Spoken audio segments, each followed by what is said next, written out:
चलो देखिए, अब हम अध्याय 5 को शुरू करने जा रहे हैं। अध्याय 5 का नाम है वर्ग और वर्गमूल।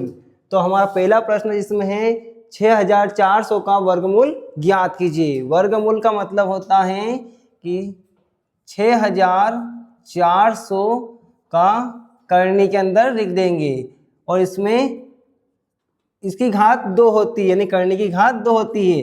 तो हम इसका जब वर्गमूल निकालेंगे तो यहाँ पे जो भी संख्याएं इसके जो भी संख्याएं होगी उसके दो संख्याओं के जोड़े के साथ बाहर निकालेंगे। तो इसको कैसे करेंगे हल? इसको हम अभाज्य गुणनखंड कर लेते हैं। 6400 का 2 से भाग लगाएंगे।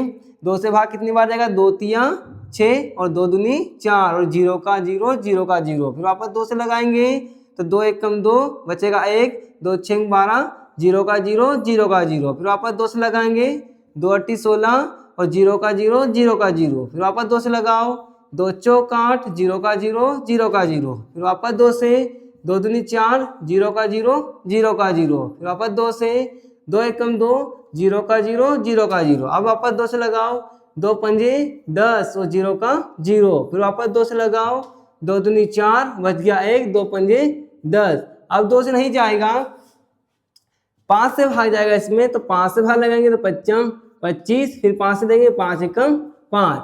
ये जो संख्या आई है इनको वर्गमूल के अंदर लिख लो। ये आपके पास 2 गुणा 2 गुणा 2 गुणा 2 गुणा 2 गुणा 2 कितनी बार है?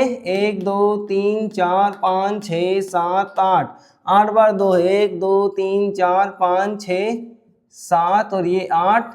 इसके बाद में क्या है? 5 5, यानी कि 5 गुणा 5। चलो जोड़ा बनाते हैं। 2 का जोड़ा बना, ये बाहर आएगा। फिर ये 2 का जोड़ा बना, फिर ये आपस में बाहर आएगा। फिर इसका जोड़ा बना, ये भी बाहर आ जाएगा। इस तरह से इसका जोड़ा बना तो ये भी बाहर आया और लास्ट में 5 का जोड़ा बन गया तो ये भी बाहर आ गया। इस तरह सारी संख्याएं बाहर आ गई। इन सबका क्या कर लेंगे? गुणा। तो 2 दूनी 4, 4 दूनी 8, 8 दूनी 16 और 16 पंजे 80। तो इस तरह हमने 6400 का जो वर्गमूल निकाला है वो कितना निकाला है? 80। यही हमारा आंसर होगा।